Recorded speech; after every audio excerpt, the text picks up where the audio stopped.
오늘은 주제 파악이라는 제목으로 하나님 말씀 나누도록 하겠습니다.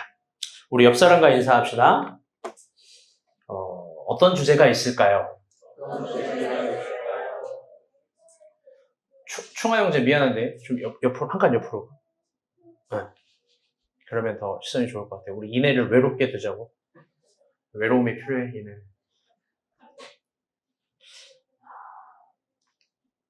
온 세상을 6월의 광염으로 피어오르게 하시는 하나님의 섭리가 우리의 무료한 마음에도 임하길 안녕으로 인사합니다. 점점 더워지고 있습니다. 바야흐로 완연한 여름이 온 겁니다. 더위가 시작될 때 우리는 자연스럽게 시원할 수 있는 매개를 찾습니다. 대표적인 것이 에어컨, 얼음 음료, 그리고 청량한 옷차림들이죠. 보편적인 우리에겐 당연한 매개입니다. 그런데 늘 제가 이맘때쯤 이야기하는 것, 이럴 때일수록 그런 우리들과 함께 매개를 나누지 못하는 이들도 있다는 것 기억해야 합니다. 이 더위에도 밖에서 공사를 하거나 판촉물을 나누어 주거나 야외 불수에서 노동을 하시는 분들이 있습니다. 또 여름과 겨울 없이 밤마다 밤바다와 밤거리를 청소하시는 미화원들도 계십니다. 저는 그분들을 보면 삶이 얼마나 장엄한지 새삼스럽게 깨닫습니다. 여러분에게 작은 여유와 그리고 또 용기가 있다면 저분들에게 음료 한 잔이라도 나누어 주는 사람들이 되었으면 좋겠습니다. 여러분의 그런 작은 나눔들 속에 그분들은 내가 누군가에게 기억되고 있구나라는 매개를 얻게 되고 그게 여름의 무성함을 이겨내는 섬세함입니다. 내가 누군가를 기억해주고 있다는 것, 누군가 나에게 기억이 된다는 것, 그건 모든 절망을 이겨내는 희망이기 때문입니다. 한 주 동안 많은 일들이 있었습니다. 그러나 모든 일들은 각설하고 가장 허릅송이 같은 이야기만 나눕니다. 그건 돌아오는 18일에 있는 의사 총파업입니다.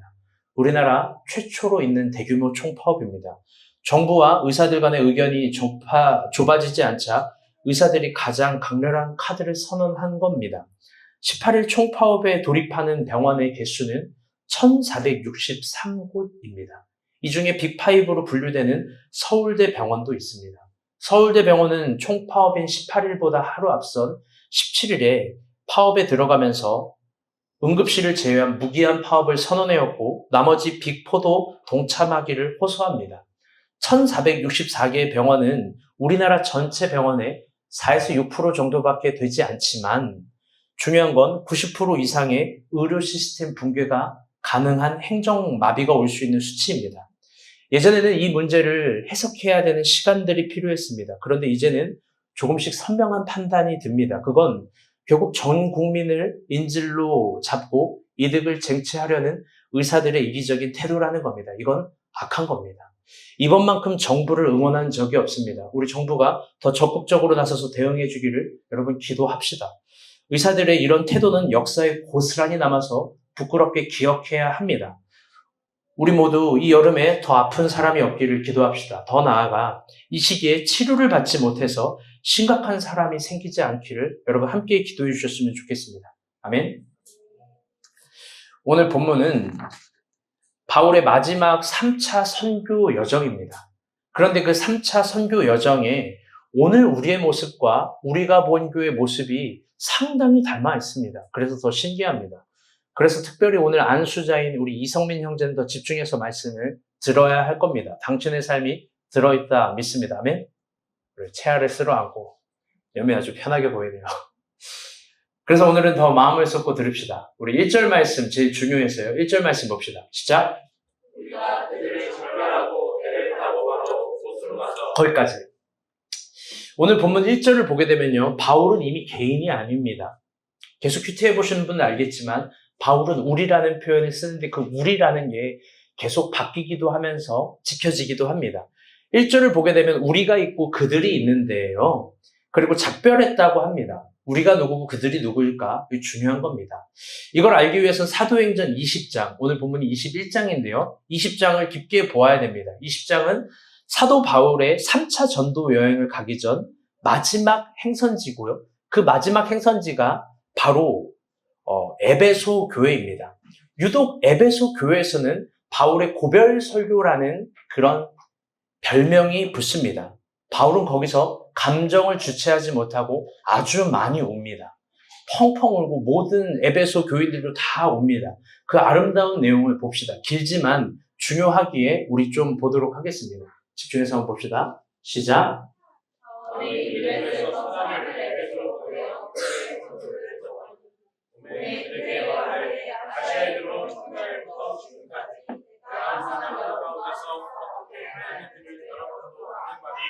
곧 모든 겸손과 눈물이며 유대인의 관계로 말미암아 당한 시험을 참고 주를 섬긴 것과 유익한 것은 무엇이든지 공중 앞에서나 각 집에서나 꺼리낌 없이 여러분에게 전하여 가르치고 유대인과 헬라인에게 하나님에 대한 회개와 우리 주 예수 그리스도에 대한 믿음을 증언한 것이라. 그러므로 여러분이 일깨어 내가 3년이나 밤낮 쉬지 않고 눈물로 각 사람을 훈계하던 것을 기억하라. 여기까지요. 이후로는 제가 읽어드릴게요. 내가 아무 음이나 금이나 의복을 탐하지 아니하였고 여러분이 아는 바와 같이 이 손으로 나와 내 동행들이 쓰는 것을 충당하여 범사에 여러분에게 본을 보여준 바 같이 수고하여 약한 사람들을 돕고 또 주 예수께서 친히 말씀하신 바 주는 것이 받는 것보다 복이 있다 하신 말씀을 기억하여 할지니라. 이 말을 한 후에 무릎을 꿇고 그 모든 사람들이 다 함께 기도하니 다 크게 울며 바울의 목을 안고 입을 맞추며 다시 그 얼굴을 보지 못하리라는 말을 말미암아 더욱 근신하여 100가지 글을 전송하니라. 아멘. 바울에게 에베소 교회는 굉장히 특별한 곳이고 그에게는 어머니 자궁 같은 곳입니다. 에베소는 바울이 어떤 마음으로 사역했고 헌신했고 사랑되었는지를 가장 한 마음으로 증명해주는 그런 곳입니다. 특별히 바울은 에베소 장로들을 많이 혼냈던 것 같습니다. 그들에게만큼은 내가 너희들을 어떻게 책망하고 훈계하고 눈물로 가르쳤는지를 기억하라. 근데 이 원어로 더 보게 되면 어제 동사입니다. 현재 동사입니다. 그러니까 이 전까지도 혼났고 얘기하고 훈계하고 눈물로 책망을 한 겁니다. 그리고 바울이 그렇게 해서 고별 설교를 했을 때 모든 에베소 성도들이 다 울면서 목을 끌어안고 입을 맞추고 펑펑 울었던 겁니다. 그런 사람과 작별하기가 쉬울까? 그런 교회와 작별하기 쉬울까? 그 에베소 교회가 오늘 본문의 1절의 그들입니다. 그리고 우리는 누구냐? 바울과 소수로 전도 여행을 떠나는 아굴라 브리스길라입니다. 계속 나오는 사람들이죠. 1절은 그들이 서로 작별했다라고 합니다. 이 작별을 뜻하는 헬라어가 아포스 파오라는 단어인데요. 우리말처럼 그냥 안녕 인사하다 헤어진다가 아닙니다. 아포스 파오는 떼어내다, 억지로 분리시키다라는 뜻입니다. 즉 바울은 너무나 사랑하는 그들과 억지로 강제로 이별을 하고 분리되는 겁니다.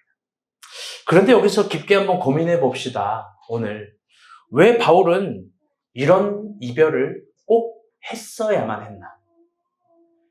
남녀관계에서 사랑하는데 헤어진다라는 건 죄다 거짓말입니다. 그런데 그리스도 안에서 사랑하는데 헤어지는 관계도 성서를 보면 종종 있죠. 너무나 사랑하고 너무나 사랑받는 그 관계는 왜 억지로 이별을 한 걸까?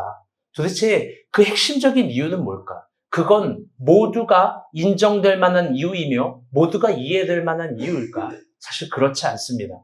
그 이유는 20장 22절을 보면 알 수 있습니다. 우리 다 같이 한번 읽어봅시다. 시작.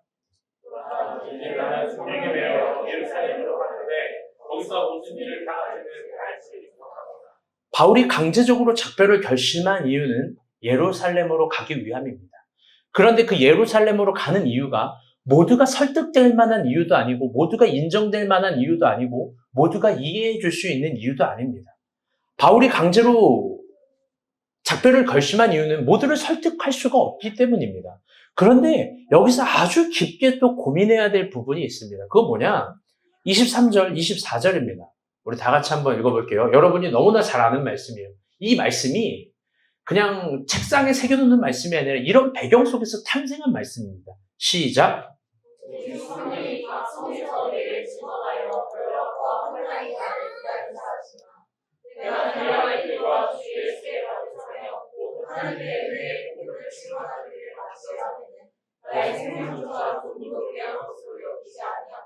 아멘. 바울이 예루살렘으로 가는 이유, 모두가 이해되고 설득될 수 없는 이유에 대한 변을 이렇게 이야기한 거예요. 이건 바울에게 생사를 뜯어내는 고통 같은 고백입니다.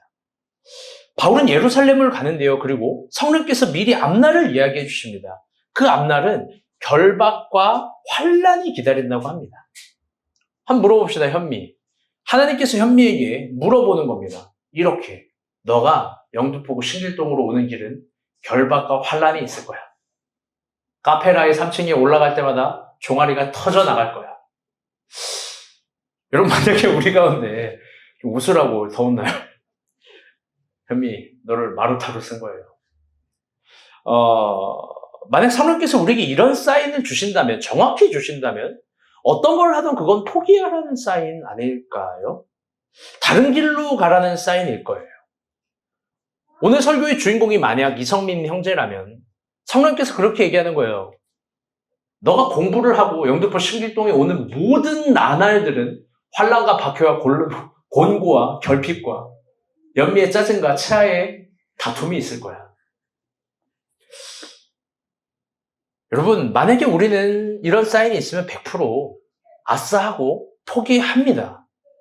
우리가 속해 있는 모든 환경이 하나님께서 명하는 그 지점에 다 아니라고 한다면은 여러분, 우리는 사실 굉장히 어렵습니다. 이럴 때 우리는 신앙생활하면서 종종 경험하고 이럴 때 하나님 뜻은 어떻게 해야 되는 걸까? 나는 분명히 하나님 뜻을 받아서 이대로 가려고 하는데 모든 환경이 도와주지 않고 모든 사람들이 막으며 모든 사인들이 아니라고 말할 때 우리는 하나님 뜻을 어떻게 해석해야 되는 걸까? 우리가 종종 경험하는 신앙의 현실입니다. 오늘 본문엔 그런 비밀한 것들이 있습니다. 오늘 본문을 통해서 바울이 환경을 주도하고 해석하는 신앙의 관점과 태도를 깊게 보았으면 좋겠습니다. 우리 1절에서 3절입니다. 오늘 본문. 다 같이 한번 다시 읽어볼게요. 시작.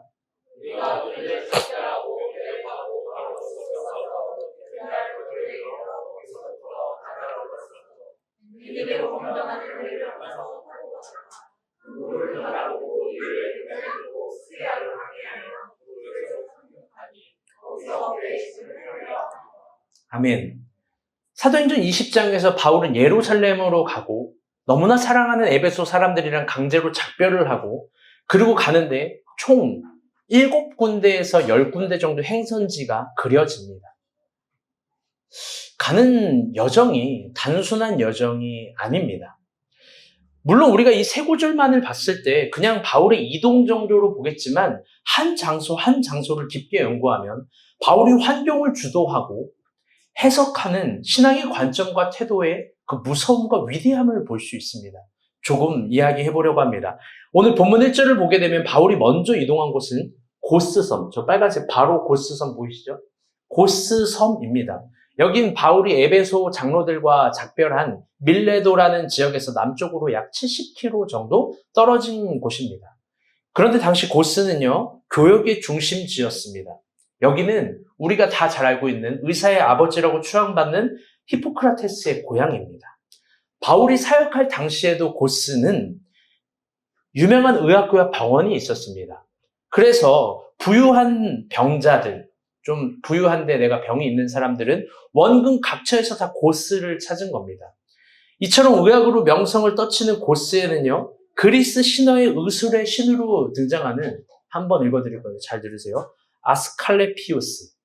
실제로 신의 이름이죠. 신화에 있는 아스칼레피우스의 신전도 있었습니다. 알렉산더 대왕 때 궁중 화가였던 에펠레스라는 사람이 있는데요. 그 사람이 그 신전에서 뭐를 그렸냐? 여러분 다 아는 그림이에요. 바다로 올라오는 아프로디테. 바다로 올라오는 아프로디테의 그 그림이 여기에서 탄생한 겁니다. 가장 아름답고 건강하고 우아한 그림. 바울은 2000년 전 고스에서 그 그림의 실제 작품을 분명히 보았을 것입니다. 아클레피오스 신전에는 그 걸작이 그대로 전시가 되어 있으니까요. 그 모든 풍경을 보았을 겁니다. 한번 물어보고 싶습니다. 바울이 이 모든 걸 그대로 직시했을 때 그의 감정은 어땠을까, 고스에서? 그 모든 걸 직시했을 때 어쩌면 그토록 아름답고 건강한 도시에서 바울 자신은 병들고 초라하고 가진 것이 없는 게 대비돼 보였을 겁니다. 어쩌면 그는 그의 운명과 사명을 부정하고 버리고 싶었는지도 모르겠습니다. 고스에서. 우리 1절 말씀 다시 한번 읽어봅시다. 시작.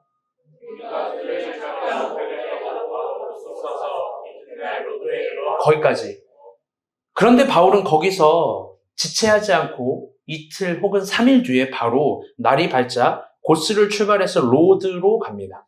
동남쪽에서 약 80km 정도 있는 로드 섬입니다. 헬라어로는 로드가 아니라 로드스라는 단어를 정확한 명칭으로 합니다.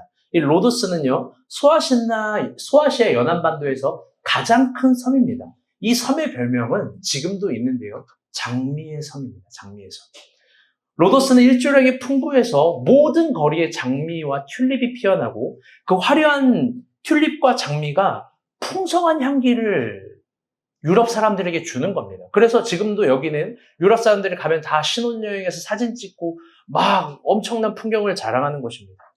가는 곳마다 일조량이 풍부해서 화려한 장미와 튤립으로 눈이 부시게 있는 그 아름다운 풍경. 바울이 있었을 그 시대는 더 풍성했을 겁니다.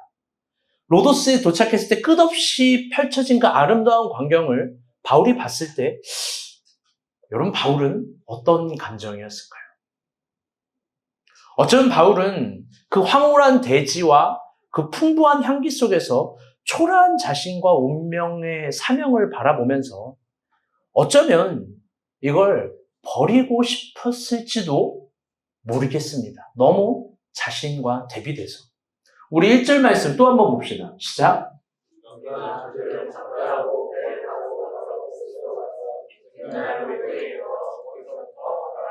거기까지. 이번에는 어디로 가냐? 로도스에서 배를 타고 동쪽으로 85km 정도 떨어진 소아시아 남안구 쪽에 있는 바다라로 갑니다. 바다라. 이게 바다가 아니에요. 섬 이름이 바다라. 여기는 중요한 무역 항구 도시였고요. 여기에서는 지정학적 이점 때문에 수백 척의 배들이 항상 경유했던 곳입니다. 바다라는 그리스 본토의 델피스 신전에 필적하는 가장 큰 신전이거든요. 필적하는 아폴로 신탁소가 있는 곳으로도 유명합니다. 그리스의 아폴로 신탁소가 바로 이 바다라에 있던 거예요. 그 신탁 성전에는 헬리우스 콜로서스라는 게 있습니다. 헬리우스 콜로서스는 뭐냐면요, 헬리우스는 그리스어로 태양의 신이라는 뜻이고 콜로서스는 그리스어로 거대한 동상이라는 뜻입니다. 즉 거대한 조각상. 이게 태양의 조각상. 우리가 미국에 있는 자유의 여신상 보이죠? 그게 헬리우스 콜로서스를 본따서 만든 겁니다. 당시에 그 조각상의 높이는 무려 36m입니다. 우리 아파트 기준으로 이야기를 했을 때 한 층이 4m라고 하면 아파트 10층 정도의 높이입니다. 어마어마하게 큰, 압도되는 큰 크기고 어마어마한 기술력입니다. 그래서 이 조각상이 에베소의 아데미 신전과 함께 고대 7대 불가사리로 분류되는 겁니다. 그런데 바울이 바다라에 도착했을 땐 그 거대한 헬리오스 콜로세스를 실제로 눈앞에서 봤을 겁니다. 그것을 직접 보는 그의 감정은 정말 어땠을까요? 그걸 직접 보는. 그걸 신이라고 그리스 사람들은 따르고 있는데, 태양의 신이라고. 자기가 보는 신은 보이지 않는 신이며 바울이 믿는 신은 끝없이 따라가만 가는 신이며 형상을 도무지 헤아릴 수 없는 신. 그 신과 대비될 때 바울의 감정은 어땠을까? 어쩌면 우리라면 눈앞에 확실히 볼 수 없고 눈앞에서 헤아릴 수 없는 하나님과 헤아릴 수 있는 것들을 비교했을 때 우리는 어쩌면 작아질지도 모르겠습니다. 우린 눈앞에서 멋진 외제차 하나만 봐도 막 주눅 드는 때도 있으니까요. 여러분, 바울이라고 다를까요? 그도 사람입니다. 그도 그 거대한 신전 동상 앞에서 자신의 사명을 버리고 싶었을지도 모릅니다. 왜? 예루살렘에 가면 죽는다라는 거, 따뜻함이 없다라는 거, 결박과 환란이 있다라는 거 그는 정확히 알고 있으니까요. 즉, 정리해서 이야기하면 바울이 이 새 섬을 걸어가면서 예루살렘으로 향하는 모든 환경은 다 역설과 모순인 겁니다. 그러나 이 모든 것은 바울이 또 처해 있는 환경에 서운에 불과합니다. 진짜 바울이 처해 있는 환경의 역설과 모순의 본론은 오늘 본문 4절부터입니다. 4절 말씀 한번 읽어보도록 합시다. 시작.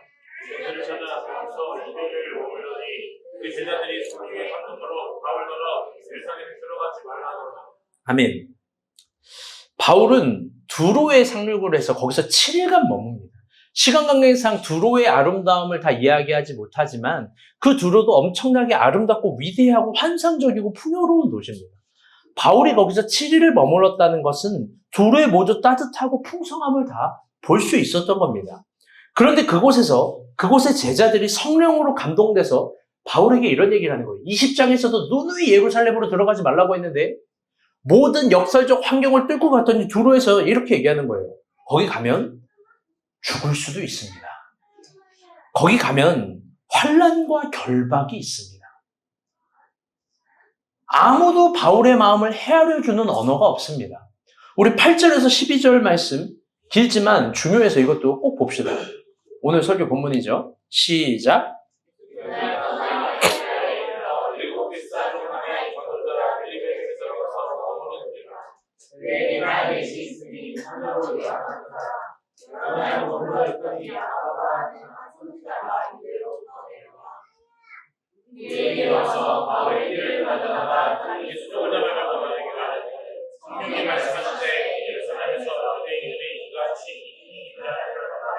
이방인의 손에 넘겨주시라 하시며 우리가 말을 듣고 그곳을 아니와 더불어 바울에게 예루살렘으로 올라가지 말라고 하니.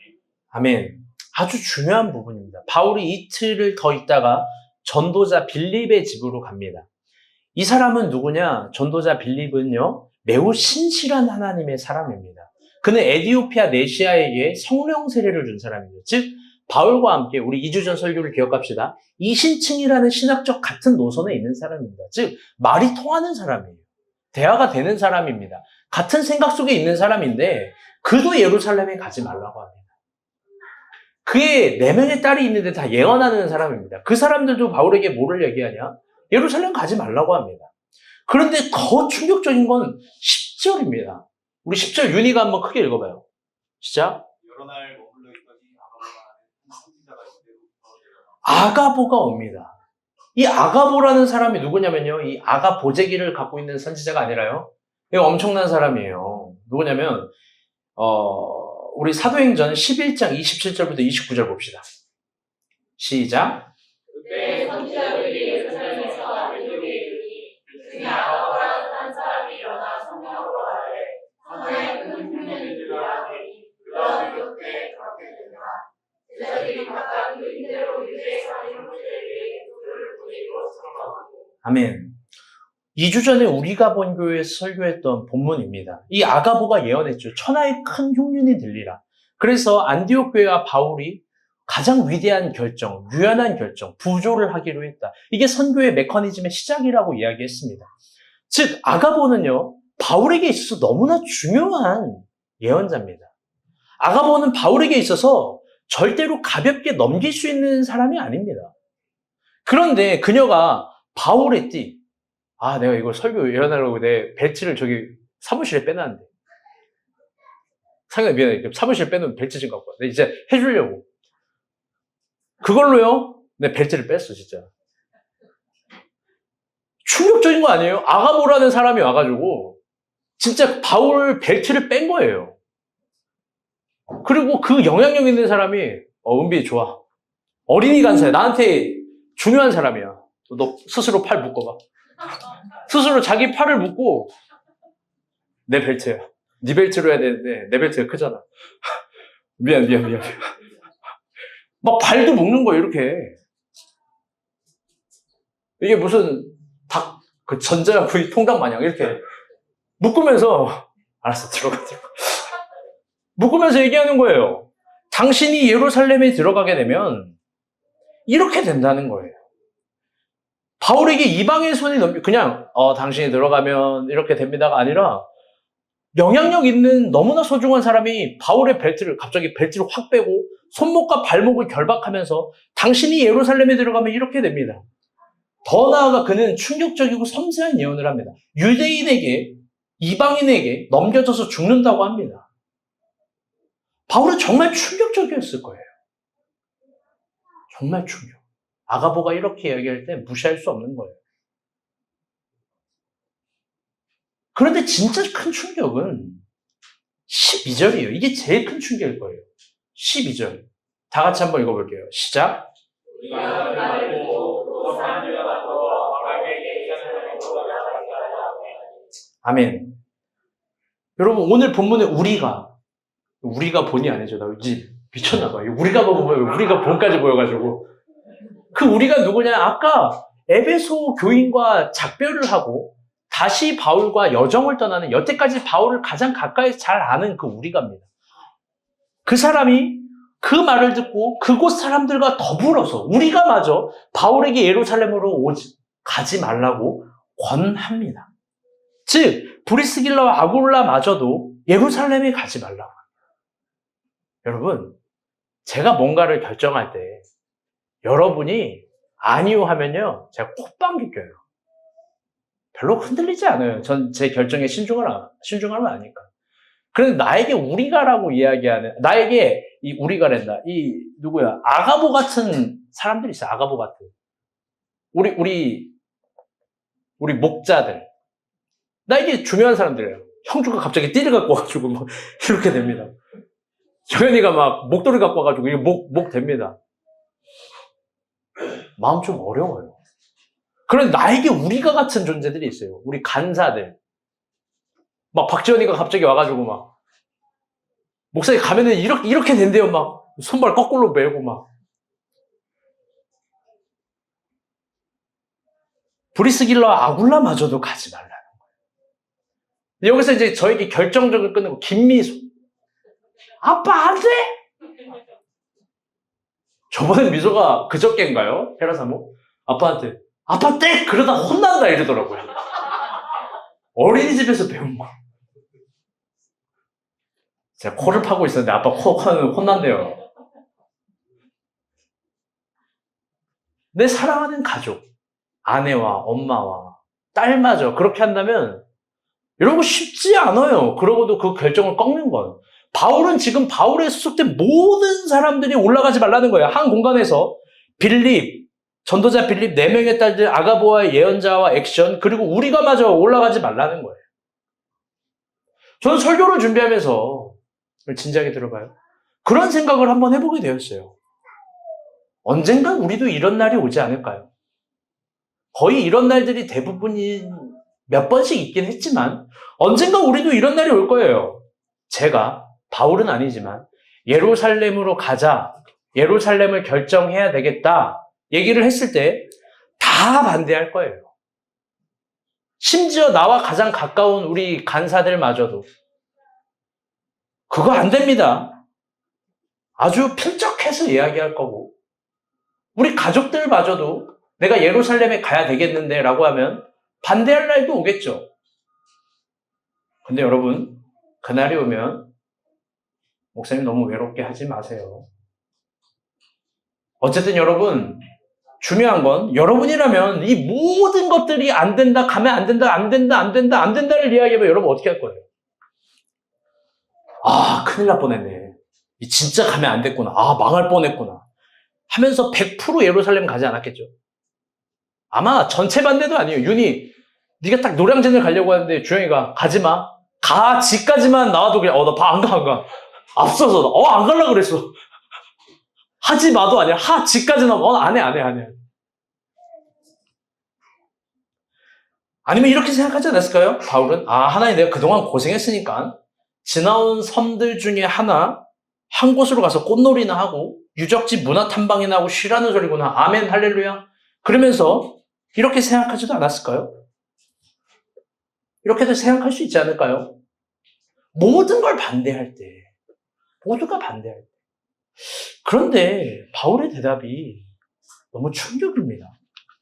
우리 천천히 바울의 마음에 있는 이야기를 들어봅시다. 13절부터 15절입니다. 시작. 바울이 대답하되 여러분이 어찌하여 내 마음을 상하게 하느냐. 나는 주 예수의 이름을 위하여 결박하는 뿐이라. 예루살렘에서 죽을 것도 없다고 하였노니 그가 권한을 받지 아니하므로 우리가 주의 뜻대로 이루어지리라 하고 쫓아서라. 이러한 후에 여자만 두려 예루살렘으로 올라갔어요. 아멘. 바울이 아주 확고하게 이야기합니다. 예루살렘 결박? 환난? 그게 뭔데? 난 예루살렘에서 죽을 각오도 돼 있어. 왜 니네들 울어서 내 마음을 상하게 해? 난 니네 권한 받지 않아. 도대체 어떤 마음이면, 뭘 바라봤으면 여러분 바울은 이렇게까지 말할 수 있을까요?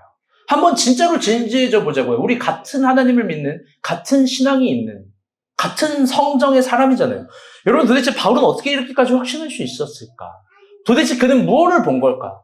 모든 상황과 사람이 이렇게 반대를 하면 인정해야 될 텐데 도대체 어떻게 그는 그 이상을 보는 걸까? 도대체 환경을 주도하고 해석하는 신앙의 관점과 태도는 뭘까? 그건 결론적으로 이야기하면 우리 다 같이 따라볼게요. 주제 파악. 그건 삶과 신앙의 주제를 정확하게 파악하고 바라보는 바울의 시선이었습니다. 제가 참 잘 가르쳤던 어떤 여자 청년이 있었습니다. 열심히 취업을 준비했습니다. 그런데 늘 길이 안 열리는 거예요. 잘 안 열려요. 너무 안타까웠습니다.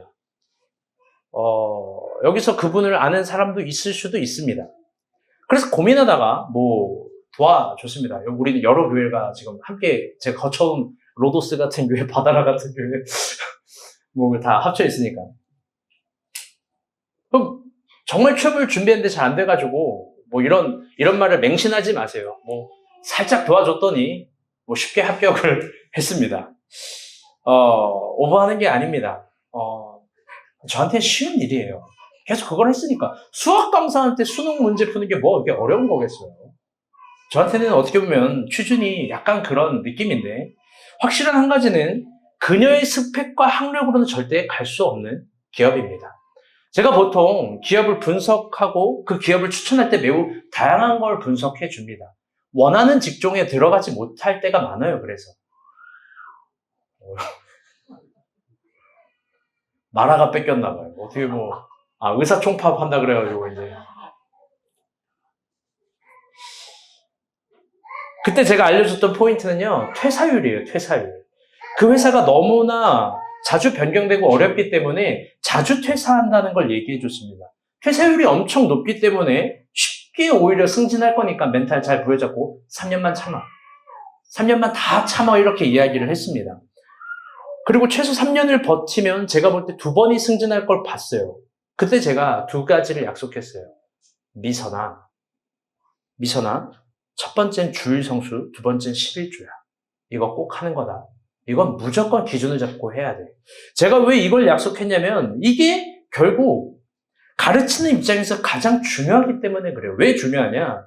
이게 결국 지금을 가능하게 하고 또 앞으로를 뛰어넘게 할 중요한 삶과 신앙의 주제이기 때문입니다. 여러분, 주일 성수 우습게 생각하면 안 돼요. 주일 성수를 지켜야 결국 자신이 어디에 속하고 무엇을 섬기며 어디에서부터 힘을 내는지를 깨닫기 때문입니다. 내가 무언가를 포기해서만큼 주일 성수를 지키는 거, 여러분, 하나님이 채워주실지라 믿습니다. 아멘? 네. 여러분, 동시에 11조도 정직하게 해야 됩니다. 왜 그러냐? 11조를 정직하게 해야 오히려 이 직장에서 받는 월급이 얼마나 귀하며, 이 다음 차원도 있어요. 그건 뭐냐? 내가 동시에 정정당당하게 하나님께 더 큰 은혜를 나중에 구할 수 있기 때문이에요. 사실 그게 중요합니다. 그런데 어느 시점에 가서 직장인들은 모릅니다. 뭘 모르냐? 취업할 때는 하나님 은혜 걸었으면서 나중에는 하나님 은혜로 자기가 지금 그 자리에 있다는 걸 결국 모릅니다. 여러분도 잘 들으세요. 특별히 직장 있는 분들. 여러분, 평생 직장 없어요. 속지 마요. 평생 직장이라는 게 도대체 어디 있는 거예요? 평생 직장이라고 이야기하는 대한민국의 대표적인 직업이 공무원이에요. 박인혜에게 물어보세요. 공무원을 하고 있었는데 또 공무원을 하는 거, 이거 인사이트가 큰 거예요. 또 이내의 삶을 하나님 어떻게 변화시킬지 몰라요. 안정적인 직장, 그런 거 여러분 없어요.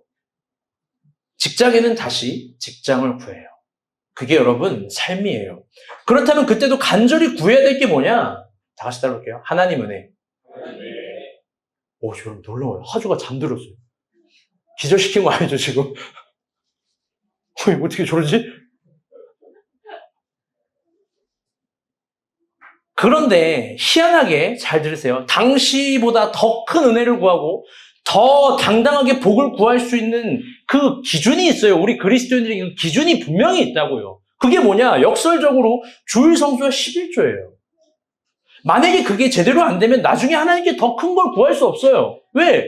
어차피 하나님께 더 큰 걸 줘봤자, 하나님이 줘봤자 또 하나님 속일 거 뻔하니까.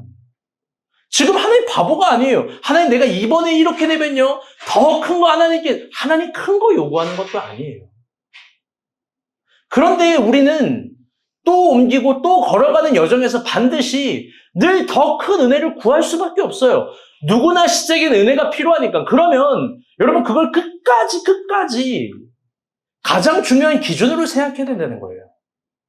그 친구는요, 정말 성실하게 3년을 버텼고 예언한 그대로 2번이 승진을 해서 연봉이 2배로 올랐어요. 여러분 할렐루야 아니에요? 이 정도면 연봉이 진짜 2배로 올랐어요. 2배. 딱 3년 걸렸어요. 그렇다면 여러분 진짜 행복하지 않겠습니까? 민정이 연봉이 2배로 올랐. 행복하지? 너무 행복하잖아요. 주영이 연봉이 2배로 올랐대. 행복하지? 박지원 가서 연봉이 2배로 올랐대. 행복하잖아. 아멘 하네. 어이 공무원 연봉이 2배로 올랐대. 행복하잖아. 3년에 2배잖아. 아니 이것만큼 하나님이 더 부어주신 게 어딨어요. 그런데 딱 3년 지나니까 신방 요청합니다. 이유를 들어보니까 흔들린대요. 너무 흔들려서 퇴사하고 싶대요. 흔들리는 이유가 들어보니까 여기 일이 너무 힘들고 다른 회사 사람들은 비슷한 직종에 더 좋은 월급을 받고 여기 있는 사람들이 다 퇴직하니까 흔들린대요. 그래서 저한테 다시 한 번만 기업 분석해서 다른 데 비슷한 업종을 해서 또 도와달래요. 2번은 안 도와줘요. 제 철학이에요. 근데 여러분 물어봅시다. 진지하게 물어볼게요. 이게 여러분 흔들릴 이유일까요? 일이 많아서 힘들고 다른 사람들이 더 많이 월급 받아서 힘들고 다 퇴직하니까 똑같이 퇴직하고 싶어서 힘들고 여러분 이게 진짜 흔들릴 이유일까? 물론 사람에 따라서 기준에 따라서 다르니까 이게 흔들릴 이유도 될 거예요. 그런데 잘 들어보세요. 그런 사람들은요 100번 흔들릴 거예요. 그런 사람들은요 환경 보면서 흔들리고 사람 보면서 흔들리고 유행 보면서 흔들리고 인스타 보면서 흔들리고 흔들리는 현상 보면서 흔들리고 맨날 흔들리는 거예요. 삶의 주제와 신앙의 주제가 없으니까 맨날 흔들리는 거예요. 왜? 보이는 것만 희망하니까, 보이는 것만 따라가니까, 보이는 것만 갈망하니까. 만약 이게 신앙의 현 주소라면 예수 믿지 않는 사람들이 욕망으로 희망하는 것과 여러분 뭐가 그렇게 다른 겁니까? 그런 사람들은요, 연애를 하거나 결혼을 해도 다 똑같아요. 지금 내가 만나고 있는 사랑에 충성하지 못해요. 이미 충분히 내가 만나고 있는 사람이 좋은 사람임에도 불구하고 늘 더 좋은 사람 없나 흔들리고 또 누가 멋있다고 하면 흔들리고 또 누가 예쁘다고 하면 흔들리고 이 세상 사람들을 잘 보세요. 평생을 흔드는 말이고 흔들리는 말이에요.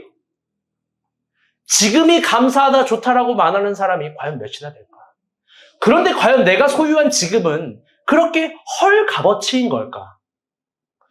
여러분 이 세상은 계속 누군가 조금만 좋은 거라면서 흔들리고 자기 삶을 부정하게 하는 모든 프로세스예요. 여러분 그런데 그런 흔들림이 우리 신앙의 현 주소 아닙니까? 제가 사랑하는 마음으로 그 청년을 아주 호되게 혼냈어요. 얘야 제발 주제 파악 좀 해. 제가 너무 그 얘기 듣고 어이가 없어서 정확히 얘기했어요. 얘야 제발 주제 파악 좀 해. 너가 그 회사를 그 실력으로 들어간 게 아니야. 너 실력으로 들어간 게 아니야. 정확히 알려줄게. 지금 인사과 들어가서 지금 신입 공채들 이력서 봐봐. 열람해봐. 너보다 스펙 좋고 이력 좋고 학력 좋고 다 좋을 거야. 그럼에도 불구하고 그 사람들 여기 신입이 못 되는 거야. 지금 너가 뭐라도 되는 줄 알고 여기 있는구나. 있는 줄 아는구나. 너는 하나님 은혜 전혀 모르는구나. 하나님 은혜로 여기까지 왔다고는 생각 안 하는 거야.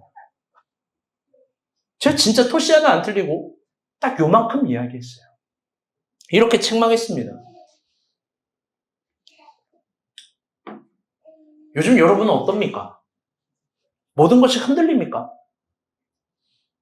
그렇다면 기분 나쁘게 하려는 소리는 아니에요. 새겨 들으세요. 주제를 잘 파악해 보세요. 지금까지 하나님의 은혜로 여기까지 왔으면 여러분이 앞으로도 갈 지점은 하나님 은혜라는 거예요. 그게 우리의 기준이고 그게 우리가 바라봐야 될 태도인 거예요. 기분이 태도가 되면 안 되겠지만, 어떤 책의 제목처럼, 신앙은 태도가 돼야 돼요. 지금, 잘 들으세요. 기분 나쁘게 하려고 하는 말이 아닙니다. 지금 여러분의 삶의 제일 소중한 주제는 여러분 뭡니까? 정말 우리가 지켜야 하고 키워내야 될, 내가 성장시켜야 될 여러분 그런 삶의 소중한 주제는 뭐예요? 아니면 정말 소중한 삶의 주제마저도 내 안에 없는 거 아닙니까? 그것도 파악 못하는 거 아니에요? 그래서 늘 환경 보면서 흔들리고 다른 거 보면서 흔들리고 다른 이야기 들으면서 흔들리고 다른 것들 잡으면서 흔들리고 여러분 소중하게 지켜야 될 가치가 있는 삶이 신앙이에요. 아멘? 그리고 늘 죄다 흔들리고 다 흔들렸으면서 이런 말을 하는 거예요. 주변에 저를 보세요. 이런 말을 해요. 하나님이 자기가 이미 다 흔들렸으면서 이런 얘기예요. 환경을 통해서 저한테 이런 말씀을 하시는 것 같네요. 자기가 다 흔들려 놓고서 하나님이 환경을 통해서 이렇게 저를 몰아가세요. 다시 해볼게요. 헛소리. 여러분, 저 욕을 할 수는 없잖아요. 이걸 뭐 내가 강아지 소리라고 말을 할 수는 없잖아. 자기가 온통 흔들려 놓고 헛소리를 하는 거예요. 하나님이 환경을 통해서 이렇게 역사하세요. 하나님이 환경을 통해서 이렇게 몰아가세요. 여러분 진지하게 들으세요. 하나님 환경을 통해서 말씀하시기도 하지만 이런 방식은 아닐 거예요. 그게 매번 대답이 된다면 바울은 로도스톤에 갇혀야 돼요. 만약 그게 신앙의 주요한 정답이라면 그거 하나님을 기만하는 거예요. 왜 그러냐? 적어도 바울을 보면 그는 환경을 뛰어넘어 환경을 주도하고 있습니다. 다들 그렇게 환경, 주변 소리, 주변에 보이는 것들이 엄청나게 예민해요. 그리고 자기 감정에 대해서는 그토록 예민해요. 하루에도 몇십 번씩 감정이 바뀌어요. 그럼에도 불구하고 자기 판단력과 자기 감정을 우상화하는 거예요. 여러분, 그 우상화에 늘 이런 대변이 있어요. 내가 약해서, 내가 피곤해서, 난 못하니까. 어느 누가 여러분이 작고 못하고 안 되고 힘들다라고 했습니까? 하나님은 그렇게 말하지 않으세요. 참신인 우리 하나님은 절대로 우리를 그런 존재로 말하지 않으세요. 먼저 이야기하는 거예요. 목표를 말하는 게 아니라 일어나 걸어가. 여호와를 앙망하는 자는 독수리 날개 치며 올라가듯 새 힘이 있을 거야. 어제 목사 윤이 그렇게 축복 기도해주지? 왜 맨날 넣어놓고 하는 기도가 그 이사야 41장 말씀이에요. 독수리 날개 치며 올라가는 힘, 여호와를 앙망하는 거. 우리가 그 신앙의 기준 말고 힘을 얻을 방법이 뭐가 있어요? 여러분 너무 관계 우상 삼지 마요. 관계 우상 삼지 마요. 나를 편안해지게 하는 관계가 나를 힘있게 하는 것 같나요? 그게 가짜예요. 제가 예전에 제 아내에게 얽매였을 때는 이랬어요. 안 믿으시겠지만 내 아내한테 칭찬받으려고 내가 노력을 많이 했어. 저 표정이 지금 내가 칭찬받으려고 노력도 했어. 진짜 노력을 많이 했어요. 말도 예쁘게도 해봤고요.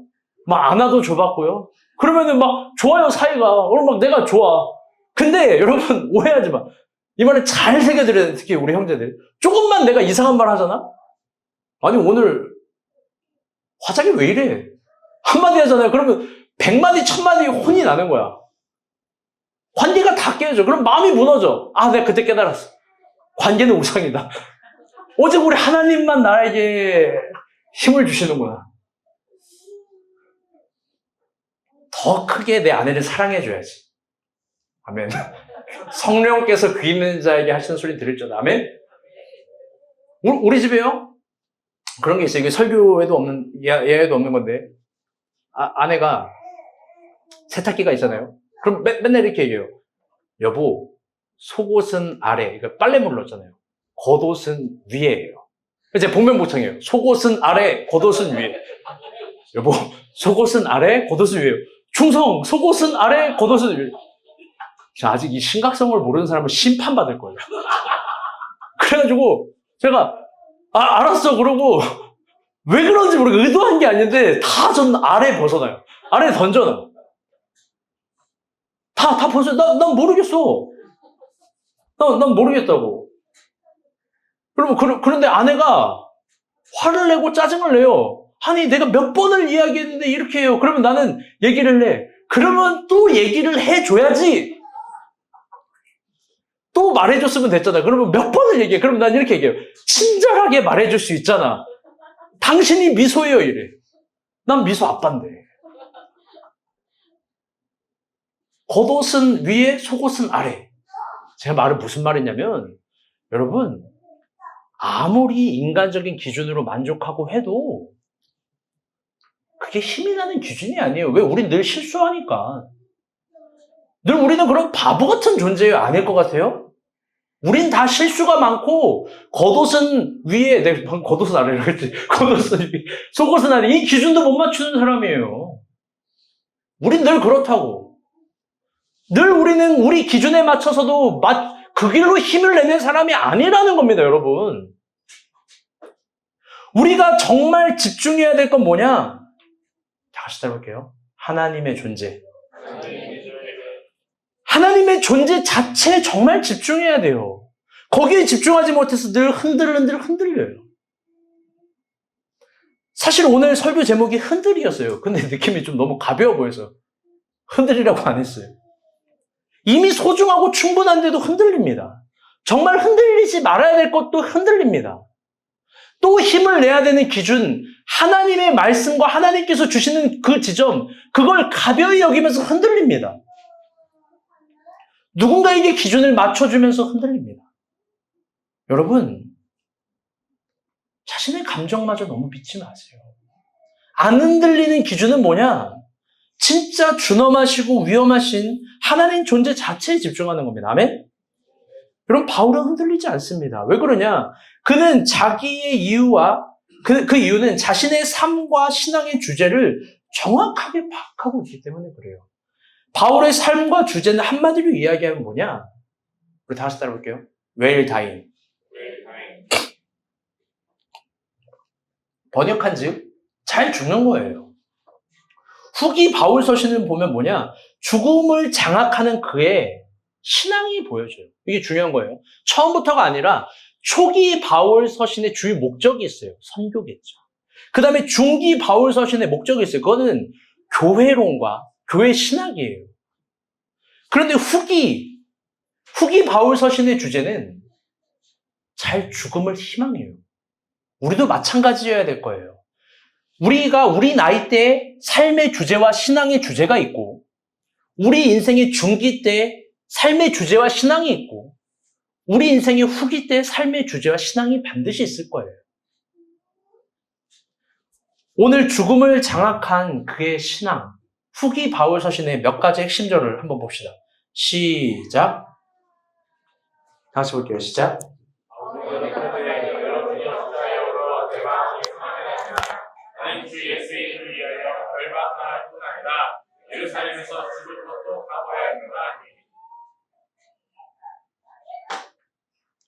읽어주세요. 계속. 내가 달려간 길과 주 예수께 받은 사명, 곧 하나님의 은혜 복음을 증언한 일을 마치려 하면은 나의 생명조차 조금도 귀한 것으로 여기지 아니하노라. 빨간색 글씨만 읽게요. 20절, 21절 다 빨간색 글씨만 시작. 살든지 죽든지 내 몸에서 그리스도가 존귀하게 유의하려 하느니 죽는 것도 유익함이라. 내가 그리스도와 함께 십자가에 못 박혔나니 그런즉 이제는 내가 사는 것이 아니요 오직 내 안에 그리스도께서 사시는 것이라. 아멘.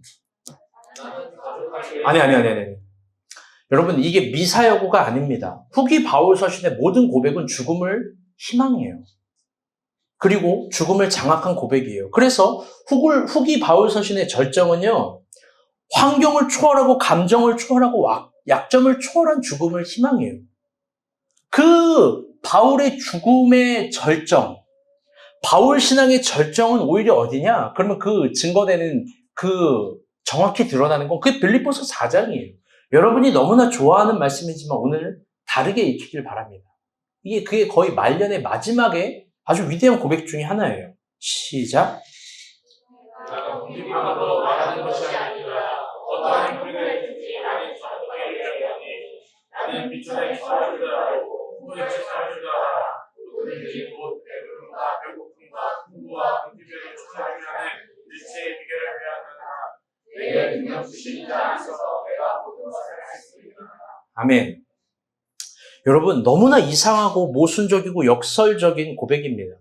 그도 이 세상의 물질의 강압에 매일 수밖에 없는 한계 있는 인간입니다. 그렇죠? 바울도 사람이에요.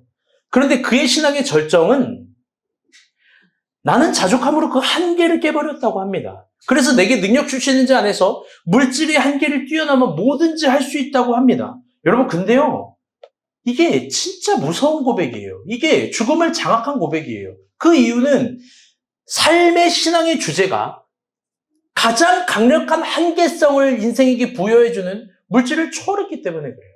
우리 다 물질에 매여 있잖아요. 여러분, 물질을 어떻게 초월하는 걸까? 그는 그 마지막에 이걸 어떻게 초월해버렸을까?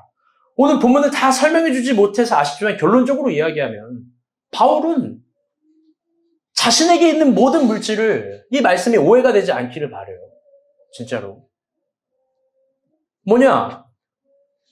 자기에게 있는 모든 물질을 그냥 하나님 위해서 다 써버린 거예요. 이게 죽음을 장악한 증거였어요. 그런데 정말 중요한 건 이거예요. 바울을 가난이라는 한쪽 측면으로만 이해하면 돼요. 오히려 그는요, 선교라는 여정에서 말도 안 되는 풍요와 부요를 경험했습니다.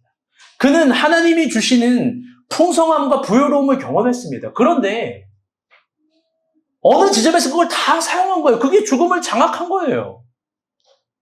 제가 몇 번을 이야기했어요. 저도 이렇게 죽고 싶어요. 저도 죽을 때 제가 진짜 내가 말하듯이 내가 노래하듯이 살고 죽기를 희망해요. 난 죽을 때 제가 번 돈 다 쓰고 죽고 싶어요. 그래서 우리 이재호 선교사님한테 모두 막 크게 막 하고 싶고. 아멘? 저보다 오래 사세요. 제가 아멘 저쪽이라고 했어요.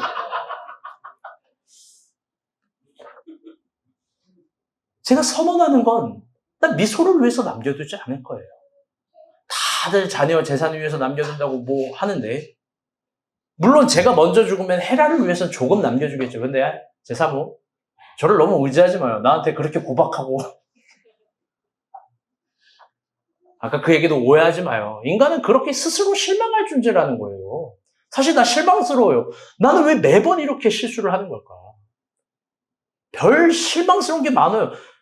제가 맨날 치실을 하고 그걸 변기해버리거든요. 난 버렸다고, 나는 물을 내렸다고 하는데 내 안에 안 내렸대요.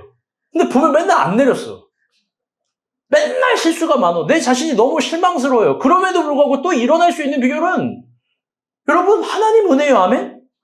우리가 또 성장할 수 있는 비결도 기준도 하나님의 은혜고, 우리가 부유할 수 있는 기준도 하나님이고, 우리가 복을 받고 건강할 수 있는 기준도 하나님의 은혜입니다. 아멘? 여러분, 그걸 잊지 마세요. 그래서 얘기한 거예요. 여러분, 저는 정말로 죽음을 저도 이렇게 장악하고 싶어요. 그리고 감히 우리가 본 교회도 이런 교회가 되고 싶어요. 모음을 부정하지 않지만 그놈의 내일, 미래, 10년 뒤, 20년 뒤를 이야기하면서 모으지 않을 거예요. 여러분의 삶과 죽음, 그 사이에 있는 공면과 공광과 공률, 둥글다라는 표면들이에요. 여러분 다 그렇게 이해해야 돼요.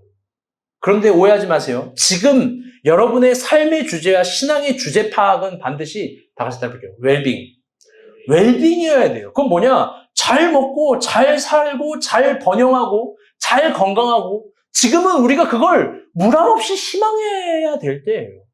가급적 무리하게 더 하나님께 기대하고 기도하면서 간구해야 돼요. 다들 복을 받기를 바란다면서 진짜 복을 구하는지 모르겠어요. 진짜 하나님께 복을 받기를 바란다면서 저 천산기도 저기에 쭈그려서 여러분 기도하는지 모르겠어요. 여러분 노력하지 않고 가만히 믿기만 하면서 어떻게 여러분 부유한 복을 받습니까? 무리하세요. 무리하게 사세요. 열심히 살고 더 자신의 건강을 신뢰하면서 최선을 다해서 인생에 있는 한계치에 도달해보는 거예요.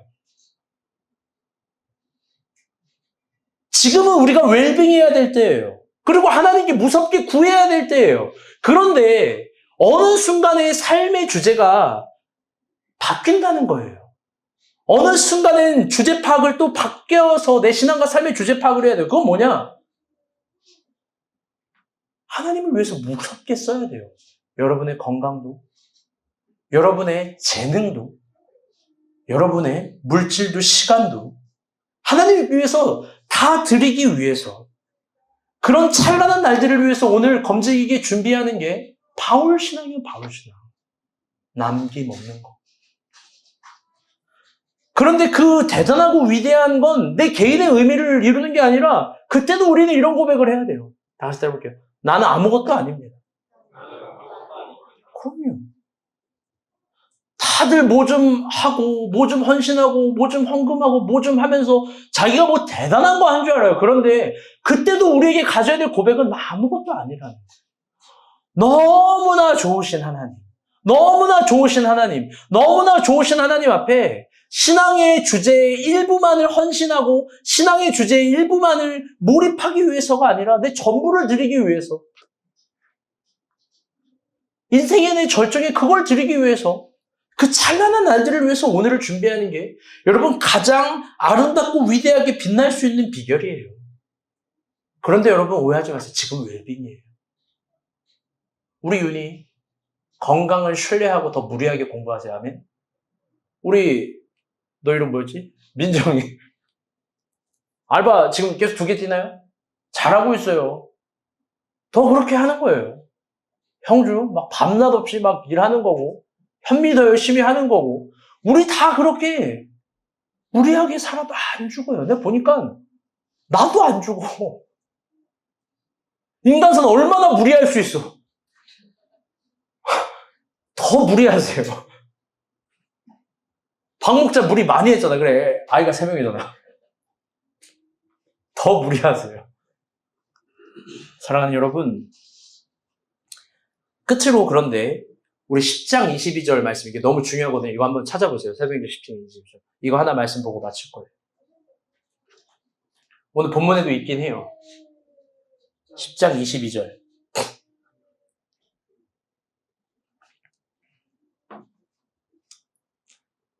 사도행전, 미안해요. 20장 22절인데.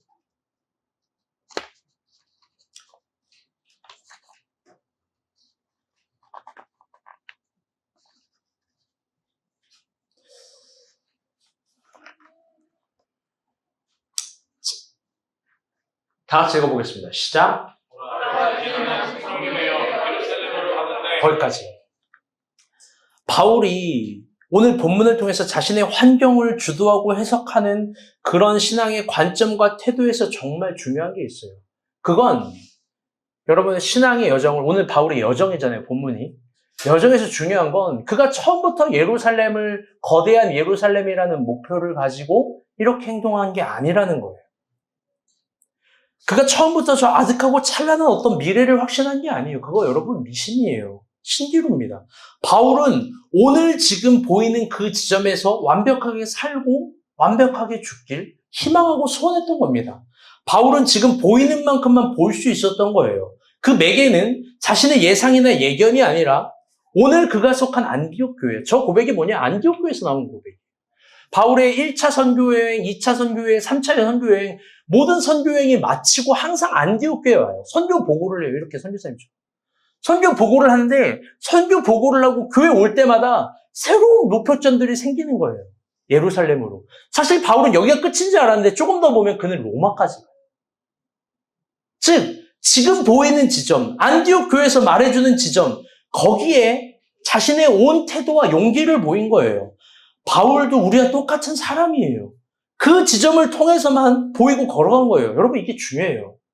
그는 안디옥 교회를 신뢰하고 가장 소중하게 여긴 사람입니다. 하나님이 마지막 지점에 그런데 그에게 보여주신 거예요. 이제는 죽어야 될 이유가 생겼다. 이제는 죽어야 될 이유를 보여주신 거예요. 보통 한국교회는 보편적 설교를 이렇게 하죠. 건강하고 부귀롭고 잘 먹고 잘 살고 잘 되는 것만. 물론 필요한 주제예요. 그런데 안디옥 교회처럼 저는 어느 순간에는 우리 보편적으로 죽어야 될 나이가 된다면 죽어야 될 이유에 대해서 담대하게 설교하고 싶어요. 사실 의사 파업 이야기할 때 전 마음 부담이 돼요. 왜? 우리가 본 교회 의사랑 관련된 사람이 적어도 2-3사람 되니까.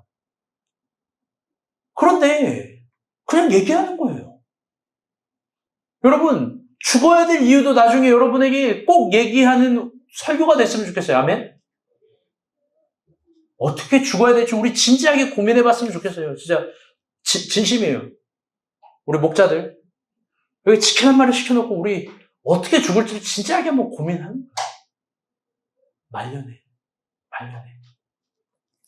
처음부터 예루살렘이 아니라 안디옥 교회에서 보여준 만큼 걸어간 겁니다. 그렇기에 아름답고 향기나고 위대한 섬들을 지나가도 거기서 삶을 정착시키지 않았고 반대로 성령께서 미리 앞날들의 고난과 아픔과 수많은 사람들의 말리는 흔들림이 있어도 자신이 죽음을 향해서 걸어가는데 흔들리지 않았던 겁니다. 예루살렘을 향해 나아가는데. 결국 자신이 왜 살고 죽어야 되는지 알았던 겁니다. 예루살렘 포기 안 한 거예요. 그리고 그의 고백대로 내게 능력 주시는 자 안에서 뭐든지 할 수 있었던 겁니다. 그는 무섭도록 하나님을 신뢰한 겁니다. 아멘. 말씀의 결론을 맺겠습니다.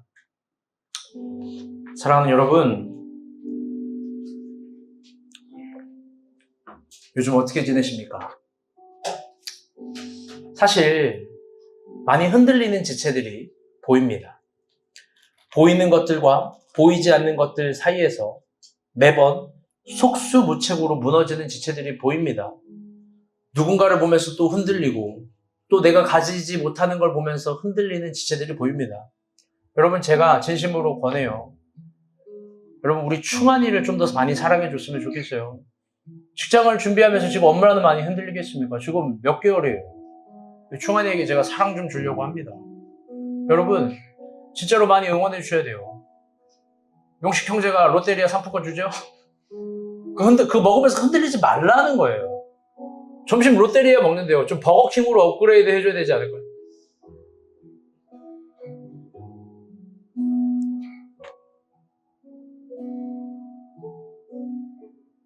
흔들려요, 우리 다. 사실 저도 흔들려요. 흔들릴 때가 있어요. 미래는 아득해서 더 흔들립니다. 여러분, 그런데 우리의 삶과 신앙의 주제를 잘 파악해봐요. 지금 내가 이루어진 지점이 하나님의 은혜였다면 앞으로도 그렇게 될 거예요. 아멘? 그렇다면 주님이 오늘 보여주시는 만큼만 진짜 걸어가는 거예요. 주님이 오늘 나에게 부담 주시고 요구해 주시는 것만큼만 충성하는 거예요. 우리의 소중한 조제는, 우리 소중한 삶의 주제와 신앙의 주제는요, 여러분의 머리와 예견으로 탄생하는 게 아니라 바울처럼 동일하게 우리가 본 교회와 예배를 통해서 탄생할 줄 믿습니다. 그게 단순히 좋은 설교 듣는 교회가 아니라 우리에게 이 아름다운 교회를 주신 이유예요. 예수님이 하늘과 땅의 모든 권세를 교회에 묶어두시고 풀어두신 교회의 이유예요. 담대한 신앙 고백을 하는 거예요. 나는 교회에서 보여지는 만큼만 걸어가는 거다. 사랑하는 여러분, 어떻게 지내는지 모르겠지만 음악 소리 좀만 줄여주세요. 교회를 소중하게 여기시길 바랍니다. 아멘. 이 교회에서 가장 아름다운 것들과 무용한 것들과 미학적인 것들 반드시 탄생합니다. 전 자신 있어요. 복의 근원처럼 흘러갈 겁니다. 정말 여기서 그런 소중한 것들이, 그런 의미들이 탄생할 겁니다. 특별히 우리 성민이 그렇게 되리라 믿습니다. 아멘. 저도 그만큼만 걸어갈 겁니다. 그러니 우리 모두 그만큼 걸어갑시다. 오늘은 그런 의미로 찬송가 430장의 가사말로 오늘의 삶과 신앙의 주제를 정리해 보려고 합니다. 보이는 만큼, 주님이 보여주시는 만큼만 걸어가자라는 의미로요. 우리 삶의 주제는 반드시 그 교회와 설교와 예배를 통해서 탄생하는 겁니다. 그걸 신뢰하세요. 제가 가사말 읽어드릴게요. 주와 같이 길 가는 것 즐거운 일 아닌가. 우리 주님 걸어가신 발자취를 밟겠네. 한 걸음 한 걸음 주 예수와 함께 날마다 우리 걸어가리. 어린아이 같은 우리 미련하고 약하나 주님 손에 이끌리어 생명길로 걸어가겠네. 한 걸음 한 걸음 주 예수와 함께 날마다 우리 걸어가리. 꽃이 피는 들판이나 험한 골짜기라도 주가 인도하시는 대로 주와 같이 가겠네. 한 걸음 한 걸음 주 예수와 함께 날마다 우리 걸어가리. 옛 선지자 에녹같이 우리들도 천국에 들려올 때까지 주와 함께 걷겠네. 한 걸음 한 걸음 주 예수와 함께 날마다 우리 걸어가리. 아멘. 여러분, 이렇게 난 삽시다. 우리 다 같이 찬송가 430장 이 찬양 부르고 기도하며 나아갑시다.